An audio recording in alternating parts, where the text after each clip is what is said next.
인생도 공부가 필요해 인공필 라디오에 방문해 주셔서 감사합니다. 오늘은 이정숙 할머니의 사연을 소개해 드리겠습니다. 여러분들도 한번 들어보시고 이정숙 할머니께 따뜻한 위로의 말씀이나 따끔한 조언 댓글로 남겨주시면 감사하겠습니다. 이 사연에서는 이씨 어머니와 김 할아버지의 일상생활과 더불어 남매가 어머니의 재혼 소식을 들었을 때 느꼈던 감정과 유산 문제에 대한 고민을 자세히 들려드리겠습니다. 엄마 정말 동네 창피하게 왜 이래요? 넓지도 않은 동네에서 70대 노인들이 재혼이라니 정말 웃기다. 꼭 이렇게 자식들 눈에 피눈물 나게 하면서까지 이 아저씨랑 재혼을 해야겠어? 누가 누구 눈에서 피눈물 나게 했다는 말인지 모르겠구나. 부족함 없이 키웠다고 생각했고 니네 아빠 보험금까지 다 털어서 시집 장가 보냈어. 그런데 살고 있던 집값이 올라 돈이 생겼다고 이렇게 혈안이 되어 달려들 줄은 꿈에도 몰랐어. 내가 너희한테 못해준 게 뭐가 있길래 피눈물을 흘리냐? 뼈 빠지게 일해서 공부시키고 집도 해주고 다 해줬잖아. 늙어서 이제 내 인생 살아보려 하는데 뭐가 문제야? 지금 피눈물 나게 하고 있는 건 너희들 아니냐? 왜 이제 와서 재혼 같은 걸 해서 일을 복잡하게 만들려고 해요? 도대체 그 나이에 무슨 재혼이야? 왜 이른 나이엔 원하는 대로 살면 안 되는 거냐? 손주들 보기 부끄럽지도 않아? 할머니가 결혼한다고 하면 애들이 놀라 자빠지겠다. 이야기의 시작은 1년 전으로 거슬러 올라가서 아주 평범하게 살고 싶었던 이씨 할머니였지만 아들과 딸은 평범하게 받아들이지 않았던 이야기에서 시작됐는데요. 이씨는 아들의 전화가 울려 한참을 망설이다가 받았다. 강원도로 이사하려는 계획을 어떻게 설명해야 할지 생각하며 조용히 입을 열었다. 나 강원도에 가서 살련다. 강원도요? 갑자기 거길 왜요? 어머니의 말에 아들이 놀라며 다시 한 번 더 묻는다. 엄마, 강원도는 왜 가시려 하시냐고요? 이씨는 잠시 고민하다가 대답했다. 이사하려고.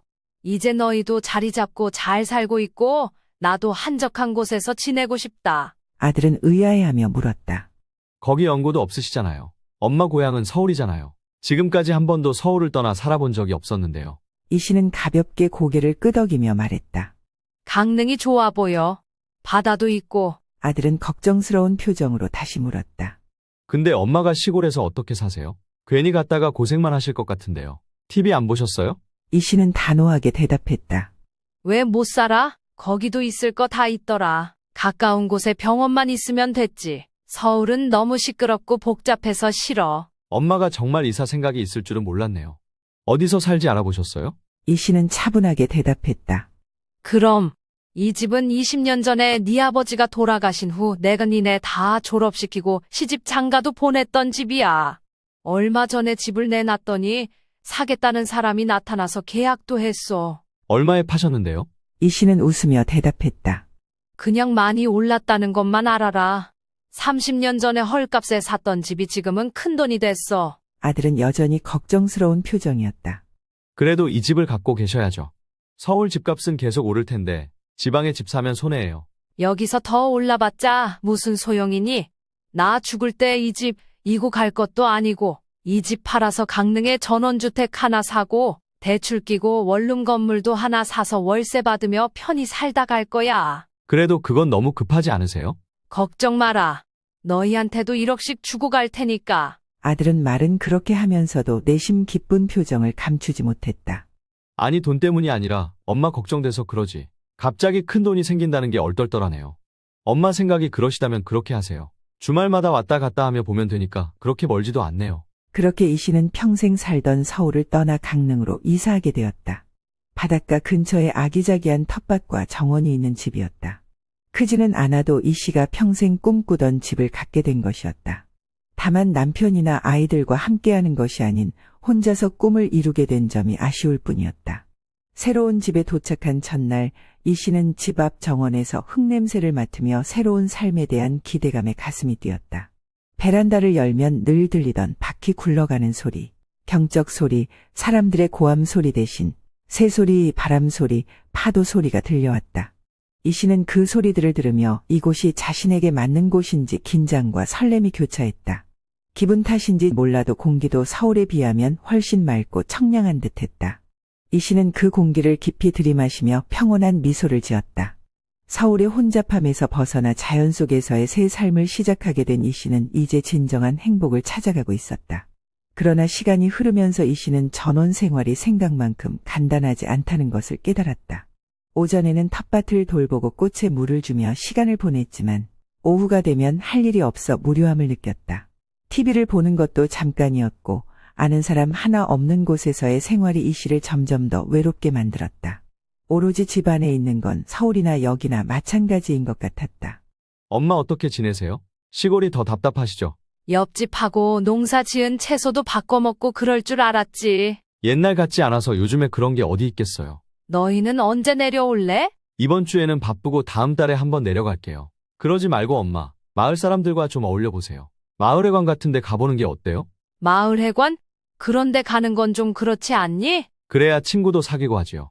아들, 딸은 가끔 전화로 걱정은 하는 것 같았지만 바쁘다는 이유로 내려오지 않았다. 결국 이 씨는 한참을 망설이다 용기를 내어 마을회관을 방문하게 되었다. 마을 입구에 있는 마을회관은 깔끔한 시설의 바다가 보이는 곳이었다. 이 씨는 그곳에서 새로운 사람들과 만나기 시작했다. 다행히 마을 사람들은 이 씨를 따뜻하게 맞아주었지만 여전히 마음을 열기 어려웠다. 유대감이 부족했기 때문에 진정한 친밀감을 느끼기까지는 시간이 필요했다. 이 씨는 매일 조금씩 마을 사람들과 대화를 나누며 그들의 삶에 관심을 갖기 시작했다. 텃밭에서 자라는 채소들을 돌보며 소소한 행복을 찾으려 노력했다. 하지만 여전히 외로움은 가시지 않았다. 그러던 어느 날 이 씨의 생각을 바꿔준 사람이 나타났다. 김 씨 할아버지가 여행을 마치고 돌아온 것이다. 서울에서 오셨다고요? 저도 서울 사람이에요. 이 씨는 반가운 마음에 김 씨 할아버지에게 다가갔다. 젊었을 때 성수동에 살았어요. 김 씨 할아버지는 75세로 아들 둘은 서울에 살고 있고 부인과는 사별한 지 오래되었다고 했다. 그 이야기에 이 씨는 공감되었다. 이 씨도 남편을 잃고 홀로 살아온 지 오래였다. 저도 그 근처에서 산 적이 있어요. 이 씨는 김 씨 할아버지와의 공통점이 많다는 사실에 놀랐다. 그 후 이 씨와 김 씨 할아버지는 빠르게 가까워졌다. 김 씨 할아버지는 마을 회관에서 단연 인기가 많았는데 유쾌하고 신사다운 성격 때문에 주변의 사람이 끊이질 않았다. 김 씨 할아버지 덕분에 이 씨도 마을에 관해 적응하고 사람들 사이에 녹아들 수 있었다. 천천히 오세요. 아직 버스 시간 좀 남았어요. 주말이 되면 둘은 함께 등산을 하곤 했다.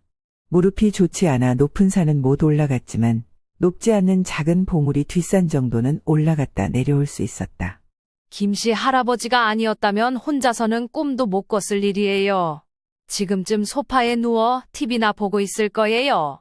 힘들면 잠깐 쉬었다 갈까요? 아니에요. 올라가서 물 한 잔 마시면 돼요.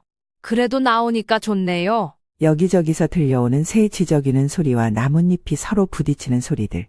서울에서 듣던 자동차 바퀴 소리, 경적 소리와는 차원이 다르다고 생각했다. 이 씨는 비로소 콘크리트 도시를 벗어나 자연으로 돌아온 듯한 느낌이 들었다. 내가 이러고 싶어서 내려온 거였는데 덕분이에요. 서울에서도 이렇게 활기차게 생활해 본 적은 없는 것 같아요. 매주 오면 되죠. 뭐가 어려운 일이라고. 내려가서 막걸리 한 잔 마시면 이곳이 천국이구나 할걸요. 이 씨의 하루는 그 어느 때보다 활력이 넘치기 시작했다. 매일같이 마을회관에 갔고 그곳에 가면 김 씨 할아버지가 있었다. 그는 이 씨에게 바둑도 가르쳐주고 농사 짓는 법도 알려주며 시간을 보냈다. 어느 날 이 씨가 딸과 통화를 하던 날이었다. 그래서 오늘 그 양반이 와서 텃밭에 비닐도 씌워주고 지지대도 만들어주고 갔어. 나중에 채소 크면 너도 좀 보내줄게. 신이 나서 말하는 엄마에게 딸이 웃으며 대답했다. 엄마 요즘 자꾸 그 아저씨 얘기 많이 하네? 내가 뭘 많이 도와주니까 그러지. 내가 농사를 하나 뭐 할 줄 아는 게 있어야지. 아니, 언제는 심심하다고 다시 서울 오고 싶다고 난리더니 요즘엔 그런 말도 안 하고 맨날 회관 그 김씨 아저씨 얘기만 하잖아. 남자친구 생긴 거야? 좀 수상하네. 그러자 이 씨가 펄쩍 뛰며 말했다. 얘는 남자친구는 무슨 이상한 소리 하지 마. 주책 맞게 무슨 남자친구야. 그렇게 펄쩍 뛰니까 더 수상한데. 딸이 장난스럽게 말했다. 말도 안 되는 소리 할 거면 끊어라. 하지만 그 말도 안 되는 소리가 말이 되는 소리가 되기까지는 오래 걸리지 않았다. 어느 날 해가 질 무렵 이 씨가 자리에서 일어났다. 지금 가려고요. 네, 해지기 전에 가려고요. 잠깐 기다려요. 나도 가려고 했어요. 김씨 할아버지도 이 씨를 따라 일어나며 모자와 외투를 챙겼다. 마을 회관에 있던 노인들이 그 둘을 보며 장난스럽게 놀렸다. 김씨는 서울댁만 챙기네 그려 샘나게. 별말 없이 장난치는 말인 거 알면서도 얼굴이 화끈거려 급하게 나와버렸다. 뒤따라온 김씨 할아버지가 옆에서 천천히 걸었다. 노을과 바다를 배경 삼아 마을을 걷고 있으니 마음이 설렜다. 그렇게 감상에 젖어 있는데 김씨 할아버지가 말을 걸었다. 이 동네 사는 건 나쁘지 않죠? 그렇네요. 사실 무작정 내려와서 잠깐 후회도 했는데 좋아요. 서울에서는 이런 여유가 없었으니까요. 서로의 집이 갈리는 골목에 서서 김씨 할아버지가 잠바 안쪽에서 무언가를 꺼내 건넸다. 집에 가서 읽어봐요. 2번 접혀있는 흰 종이였다.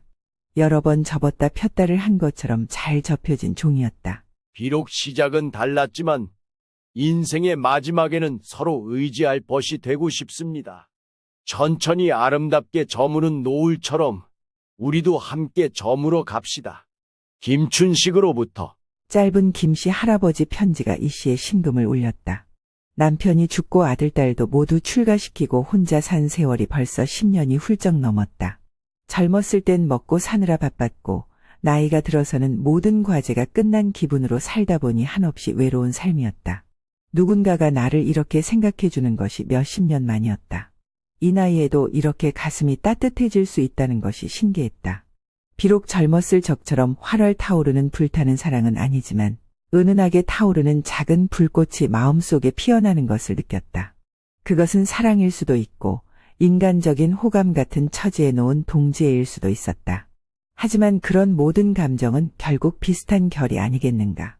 앞으로 남은 날이 얼마나 길지는 모르겠지만 죽는 날까지 외롭지 않게 서로 의지하며 산다면 이 씨도 김 씨도 좀 더 인생이 충만해질 것 같았다. 둘은 금세 좋은 사이로 발전하게 되었다.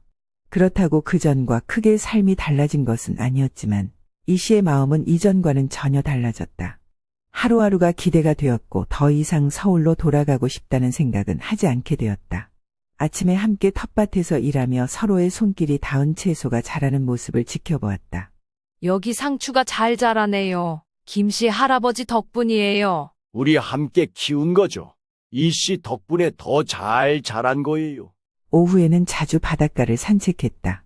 바닷바람이 불어오는 길을 걸으며 이 씨는 김씨 할아버지와 사소한 이야기들을 나누었다.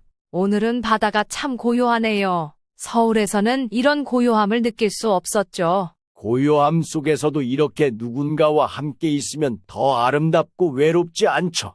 저녁에는 함께 저녁 식사를 준비하며 하루를 마무리했다. 김씨 할아버지는 이 씨에게 요리를 가르쳐 주기도 했다. 이렇게 하면 된장찌개가 더 맛있어요.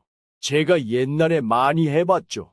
그렇군요. 정말 맛있어요. 할아버지 덕분에 새로운 요리법을 배웠네요. 밤에는 종종 둘이 함께 별을 보며 담소를 나눴다. 저 별이 참 밝네요. 서울에선 별 구경할 생각도 못하고 살았는데 이 씨는 더 이상 외로움을 느끼지 않았다.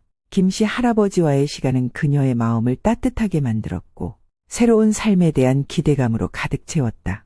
하루하루가 기대되었고 더 이상 서울로 돌아가고 싶다는 생각은 하지 않게 되었다. 이 씨의 마음속에는 이제 김씨 할아버지와 함께하는 삶이 자리 잡고 있었다. 이 씨는 김씨 할아버지와 함께하는 시간을 소중히 여겼다. 서로를 의지하며 살아가는 일상 속에서 이 씨는 비로소 진정한 행복을 찾았다. 앞으로 남은 날들이 얼마나 될지는 모르지만 이 씨는 이제 외롭지 않게 서로 의지하며 살아갈 수 있을 것 같았다. 그런 일상이 이 씨에게는 더할 나위 없는 축복이었다.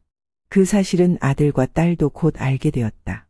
어느 날 이 씨의 집을 찾은 딸이 김씨 할아버지의 편지를 발견한 것이었다. 처음에는 다소 충격을 받은 듯한 딸이 말 없었다가 엄마가 외롭지 않다면 잘 지내보라고 하였다. 그렇게 끝났다면 행복한 결말이었지만 인생은 그리 순탄하게 흘러가지 않았다.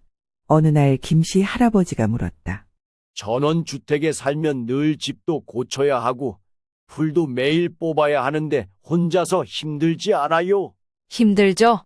생전 안 해본 일이라. 이 씨는 솔직하게 대답했다.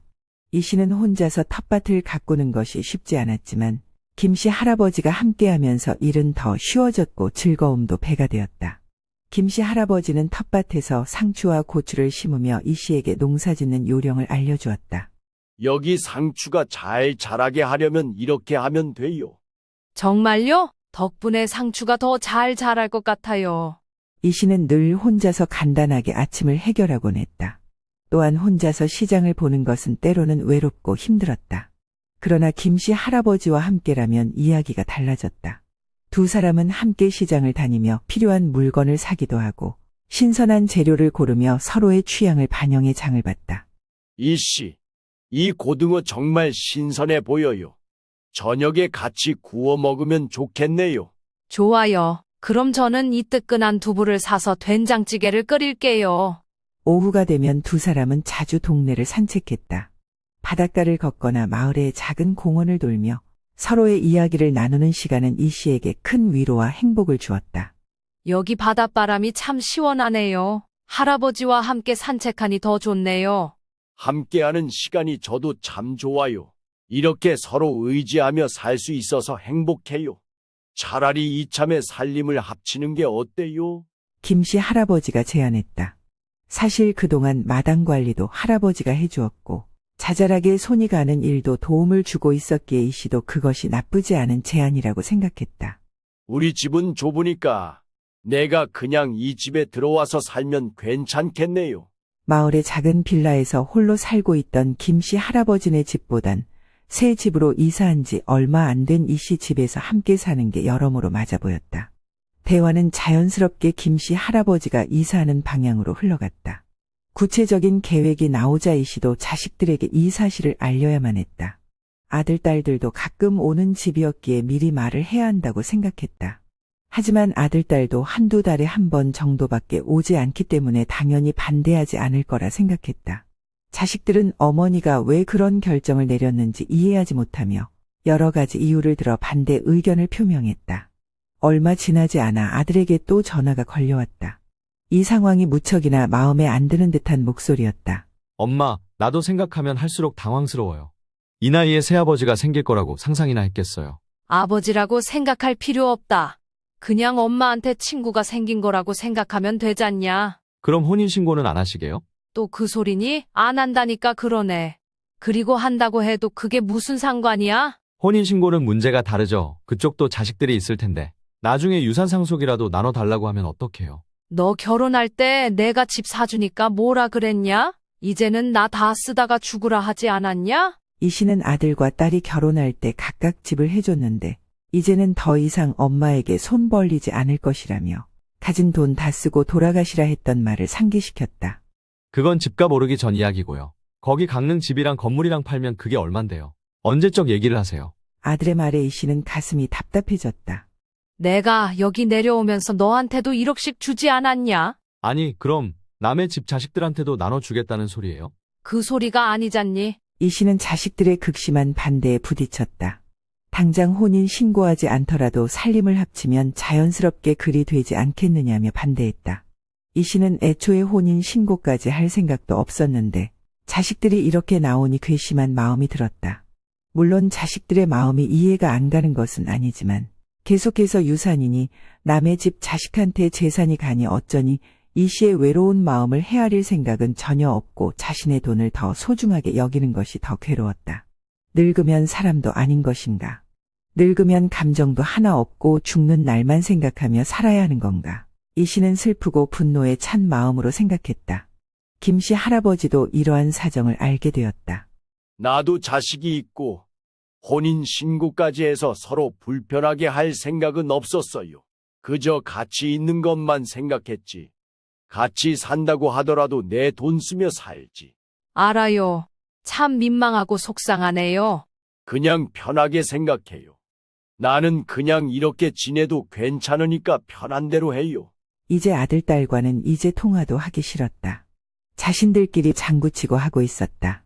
자꾸만 그 나이에 하는 소리도 진절머리가 났다. 엄마, 내가 잘 지내라고 했지 재혼까지 하랬어요? 누가 결혼식이라도 올린다니 그냥 살림만 합친다는 거야. 살림 합치면 그게 결혼이지 뭐야. 딸은 노발대발했다. 이 씨는 발끈하며 말했다. 재혼 안 한다? 근데 또 재혼을 하면 또 어떻다고 그러냐? 그걸 말이라고 해? 엄마 나이를 생각해야지. 주변에서 주책이라고. 혼인신고는 서로 의논한 적도 없지만 대놓고 주책이라 소리를 들으니 기분이 좋지 않았다. 그리고 재산도 얼마 없다면서 재혼하면 엄마만 손해지. 나이 들어서 엄마 덕 좀 보려고 그러는 거 아니야? 딸이 노골적으로 말했다. 엄마 나이도 있는데 사람들이 노망 났다고 그래? 김씨 할아버지는 본인의 이름으로 된 빌라가 있었고 모아둔 돈과 연금 그리고 아들들에게 받는 용돈으로 생활하고 있었지만 부자는 아니었다. 하지만 살아가는데 지장이 없을 만큼은 가지고 있었다. 누구에게 빌부터 살 만큼 힘들지도 않단 말이다. 돈이 그렇게 궁한 사람인지 아닌지 엄마가 어떻게 알아? 요즘 세상이 어떤 세상인데 잠깐 만나보고 그렇게 사람을 다 믿고 그래. 그렇게 해서 패가 망신당한 사람 얘기 못 들어봤어? 처맨 간이고 쓸개고 다 줄 것처럼 하다가 나중에 돈 빌려달라고 하면서 뒤통수 칠 수도 있다고. 딸이 계속해서 의심을 표했다. 그런 사람 아니야. 돈이 그렇게 궁한 사람도 아니고. 설마 그 나이에 사랑이니 뭐니 그런 소리 하시는 거 아니지? 나 뜨거워 정말. 딸의 말에 이 씨는 불쾌해서 전화를 끊어버렸다. 지들이 하는 것만 사랑인 줄 아나. 설령 그런 사랑이 아니더라도 남은 인생을 누군가와 함께 오순도순 이야기 나누고 같이 밥 먹고 외롭지 않게 사이좋게 지내다 가고 싶었는데 이 씨는 혼잣말로 속상함을 표출했다. 이 씨는 이제는 쓸쓸하게 혼자 늙어가긴 싫었다. 섭섭한 마음에 주르륵 흐르는 눈물을 훔쳤다.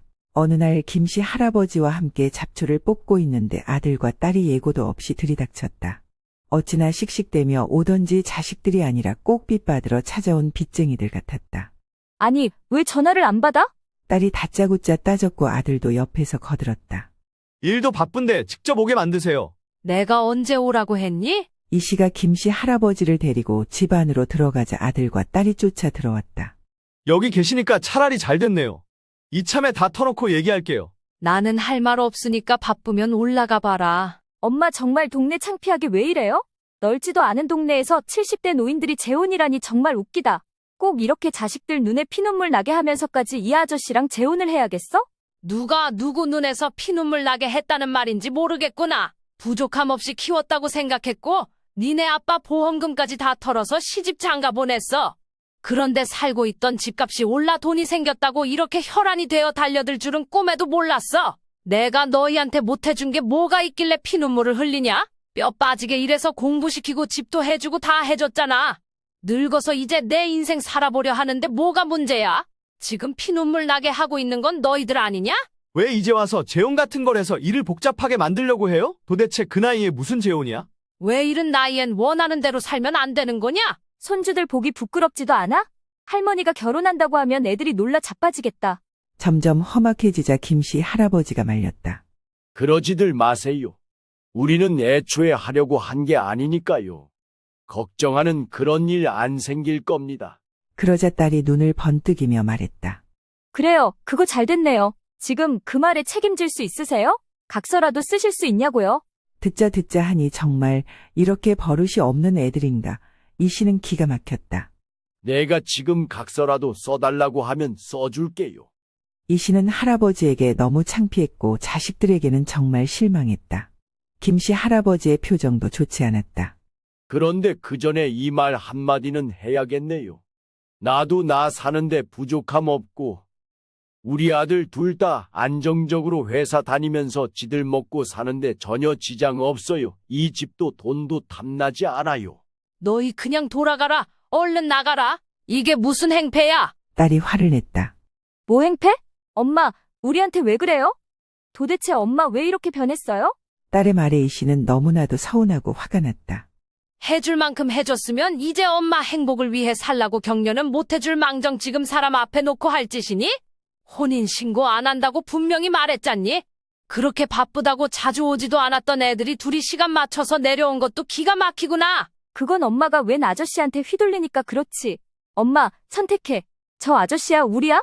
나이도 먹을 만큼 먹은 딸이 하는 철없는 말에 이 씨는 할 말을 잃었다. 내가 이 사람과 결혼을 안 하더라도 너희는 선택 안 하련다. 나도 엄마보다 돈이 우선인 자식들은 필요 없다. 그러자 아들이 옆에서 끼어들었다. 그게 할 말이에요? 그럼 앞으로 손주들도 못 볼 텐데 괜찮겠어요? 너희들은 그럼 내 재산도 못 갖게 될 텐데 괜찮겠냐? 자식들은 꿀먹은 벙어리가 되었다. 손주를 못 본다고? 그래, 그런 식으로 협박하면 손주 안 보고 차라리 마음 편하게 사는 게 낫겠다. 그리고 누가 들으면 내가 큰 부자라도 되는 줄 알겠어? 창피해서 얼굴을 못 들겠다. 어서 썩 가거라. 이 씨는 아들과 딸을 쫓아냈다. 씩씩대며 쫓아냈지만 흐르는 눈물을 도저히 참을 수 없었다. 그래도 다른 건 몰라도 사랑 주며 인성이 바른 아이들로 키웠다고 생각했는데 돈 앞에서는 장사가 없나 보다. 무조건 주기만 했더니 이제는 안 준다고 엄마를 윽박지르는 자식들이라니. 그러나 저렇게 키운 건 다름 아닌 이 씨 본인 아니겠는가. 누굴 탓하겠는가.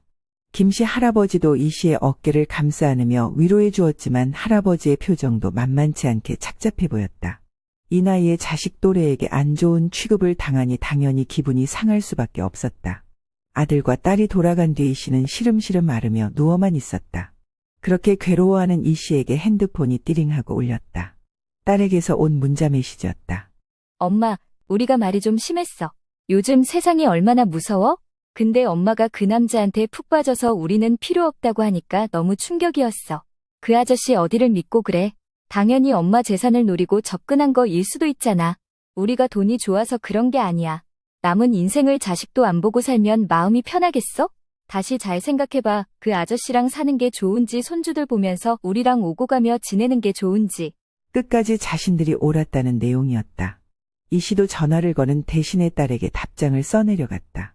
너희들은 꼭 내가 무슨 돈이나 뺏어갈 나쁜 사람을 만난 것처럼 얘기하는구나. 엄마 아직 70살 밖에 안 됐다. 아픈 데 없으니 앞으로 1, 2년 살다 죽을 것도 아닌데 나도 내가 같이 있고 싶은 사람과 외롭지 않게 밥 같이 먹고 산책같이 하며 친구 삼아 지내다가 가는 게 뭐가 그리 잘못됐냐? 너희에게 돈을 안 준 것도 아니고 나 죽으면 당연히 이 모든 것들이 너희 것 아니냐? 혼인 신고도 안 한다고 하지 않았니? 그런데 너희들이 불안하다고 반대했지. 나는 너희들 낳고 내 인생도 없이 그렇게 평생을 살았다. 그런데 나도 너희처럼 젊은 때가 있었고 너희가 너희의 인생이 소중하듯이 나도 내 인생이 소중하다. 내가 낳은 자식들이 지금까지 부족함 없이 키워낸 것으로 의무는 다했다고 생각한다. 내 인생의 대부분을 너희에게 바쳤지만 이제 인생의 마지막 여정은 나만의 것으로 채우고 싶구나. 그러니 더 이상 아무 말 말아라. 너희가 놀러 온다면 기쁜 마음으로 맞이하겠지만 설령 그렇지 않다고 하더라도 슬퍼하지 않으련다. 잘 지내거라. 아들과 딸이 무슨 답장을 할지는 몰랐지만 이 씨는 이번 기회에 자신의 삶을 되돌아보게 되었다. 내 인생이었지만 남편과 자식이 무조건 우선이었던 삶. 이제는 인생의 끄트머리에서 홀가분하게 스스로를 위한 삶을 살아보고자 마음먹게 되었다. 후회 없이 남은 인생을 살아가고 싶었다. 나이에 상관없이 행복하고 싶다는 게 결코 잘못된 일은 아니잖아 라고 이 씨는 스스로에게 다짐했다. 이 사연의 주인공 이 씨는 강릉으로 이사한 후에도 자식들과의 교류를 유지하려고 노력했다. 주말이면 아들 내외나 딸 가족이 방문하곤 했고 그들과 함께 시간을 보내는 순간은 이 씨에게 큰 기쁨이었다. 하지만 자식들이 떠나고 나면 집안은 다시 적막에 휩싸였다. 주중에는 아들과 딸이 가끔씩 전화를 걸어 안부를 묻곤 했다. 그러나 전화 너머로 들려오는 자식들의 목소리에는 항상 바쁜 일상과 걱정이 묻어났다. 엄마, 잘 지내세요? 요즘 건강은 어떠세요? 라는 질문에 이 씨는 항상 응, 잘 지내고 있다며 짧게 대답할 뿐이었다. 실제로는 혼자 보내는 시간이 많아지면서 이 씨는 깊은 외로움에 시달렸다. 아침에는 텃밭을 돌보고 점심에는 간단한 식사를 하고 오후에는 TV를 보거나 산책을 다니며 시간을 보냈지만 모든 것이 단조롭고 무료하게 느껴졌다. 한 번은 딸이 엄마 심심하지 않으세요? 취미생활이라도 가져보세요라고 제안했지만 이 씨는 그저 웃으며 대답했다. 아직은 괜찮다. 너희들 걱정이나 하지 말아라. 그러나 이 씨의 마음속에는 늘 고독이 자리 잡고 있었다. 이 씨가 느끼는 외로움은 단순히 혼자 있는 시간 때문만은 아니었다. 자식들과의 대화에서도 종종 벽을 느꼈다. 자식들은 각자의 삶에 바쁘고 그들의 고민과 기쁨은 이 씨와는 다른 차원에 있었다. 이 씨는 자식들이 자신의 진짜 감정을 알지 못하도록 조심스럽게 숨겼다. 엄마, 이번 주말에 갈게요.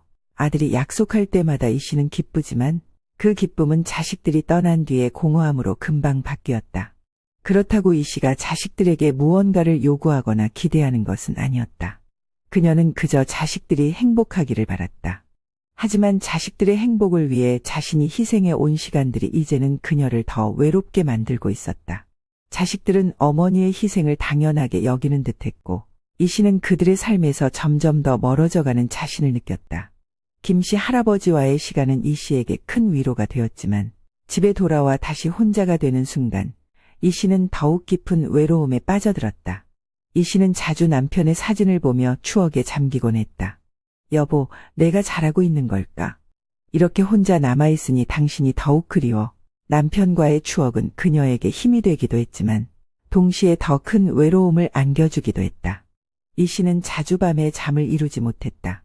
베란다에 나가 밤하늘을 바라보며 혼자서 조용히 눈물을 흘리기도 했다. 이렇게 외롭게 살아가는 게 맞는 걸까? 그녀는 스스로에게 물었지만 답을 찾을 수 없었다. 김 씨 할아버지와의 만남은 이 씨에게 큰 위로와 힘이 되었다. 할아버지는 이 씨의 외로움을 이해하고 그녀의 마음을 따뜻하게 감싸주었다. 그러나 자식들이 김 씨 할아버지와의 관계를 반대하자 이 씨는 더 큰 상처를 받았다. 자식들은 자신의 외로움을 이해하지 못하고 그저 재산 문제로만 생각하는 것 같았다. 이 씨는 자식들에게 자신의 진심을 전하고 싶었다. 그래서 딸에게 보낸 문자에 모든 감정을 담아냈다. 그러나 자식들의 반응은 여전히 냉담했다. 이런 자식들의 메시지는 이 씨에게 또 다른 상처를 주었다. 이 씨는 이제 자신을 위해 살아가기로 결심했다. 자식들을 위해 평생을 희생해온 그녀는 이제 자신의 행복을 찾고 싶었다. 비록 자식들은 이해하지 못하겠지만 행복하고 싶다는 게 결코 잘못된 일은 아니지 않겠어? 그 다짐을 지키기 위해 하루하루를 살아가기로 결심했다. 그리고 그 행복을 위해 그녀는 김 씨 할아버지와 함께하는 시간을 소중히 여기며 살아가기로 했다. 청취자 여러분, 저희 어머니처럼 늦은 나이에도 자신의 행복을 찾고자 하는 분들이 많을 겁니다. 처음엔 낯설고 두려울 수 있지만 그들의 결정을 존중하고 응원해 드리는 것이 자식된 도리가 아닐까 생각합니다. 어머니의 행복을 진심으로 바라며 이 사연을 전합니다.